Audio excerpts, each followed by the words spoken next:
İlham Əliyevlə Ramiz Mehdiyev kimi adamlar heç vaxt gözü çıxan qardaşlarından dərs götürmürlər. Yaxın əyləşin, sizə heç vaxt və heç yerdə eşidə bilməyəcəyiniz gerçəkləri danışacağım. Dünən axşam Ramiz Mehdiyevin ev dustallığına məhkum edilməsi haqqında xəbərlər yayıldı.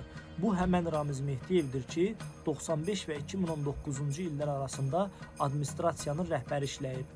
93-cü ildə Heydər Əliyevlə birlikdə silahlı dövlət çevrilişini həyata keçirib. Bu o Ramiz Mehdiyevdir ki, 2003-cü ildə hakimiyyəti zorla ələ keçirib, Heydərin oğlu İlham Əliyev ötürüb. Bu həmən Ramiz Mehdiyevdir ki, Yeni Azərbaycan Partiyasının hakimiyyətdəki kadr siyasətini illərlə həyata keçirib. Bəs soruşa bilərsiniz ki, belə bir sədaqətli adam necə bu vəziyyətə gəldi, çıxdı? Çox sadə. İlham Əliyev hər bir diktatorun etdiyi hərəkəti etdi. 2015-ci ildə Azərbaycanın regionlarında sosial partlayışlar baş verirdi və İlham Əliyev də özündən əvvəlki bütün diktatorlar kimi qərara gəldi ki, ölkəsində siyasi azadlıqları yox, iqtisadi azadlıqları yox, seçki azadlığını yox, məhz qabıq dəyişmə prosesini tətbiq eləsin.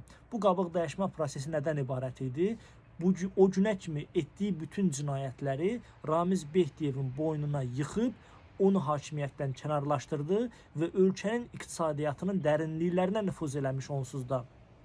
Paşayevlər klanını gətirdi, Ramiz Mehdiyevin yerinə qoydu.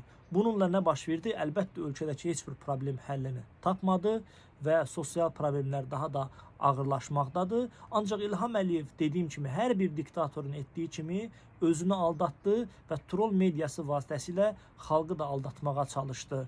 Və nəticədə bu gün yenidən xalqı aldatmaq cəhdi və beynəlxalq ictimaiyyəti aldatmaq cəhdi İlham Əliyev tərəfindən həyata keçirilməkdədir. Soruşa bilərsiniz necə və niyə?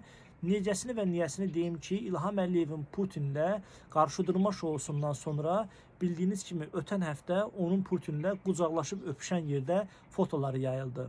Və İlham Əliyev öz hakimiyyətini qorumaq üçün çox yaxşı başa düşür ki, təkcə xalqı yox, həm də beynəlxalq ictimaiyyəti aldatmalıdır.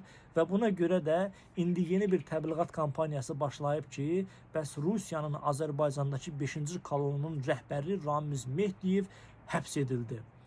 Ramiz Mehdiyev olan yerdə İlham Əliyev kimdir? Və yaxud da tərsi, İlham Əliyev olan yerdə Ramiz Mehdiyev kimdir? Bu ölkədə Rusiyanın bir nömrəli adamı varsa, o da elə İlham Əliyevin özüdür. Qalan başqa şovlara ehtiyacı yoxdur. Əlbəttə, xalqı da İlham Əliyev aldada bilməyəcək. Xalqı aldada bilmədiyi kimi beynəlxalq ictimaiyyət də İlham Əliyevin bu şovlarına mən əminəm ki, aldanmayacaq. Mənə qəribə gələn bilirsiniz nədir? İndi ki bu Paşayevlər klanı oturublar, Ramiz Mehdiyevin illərlə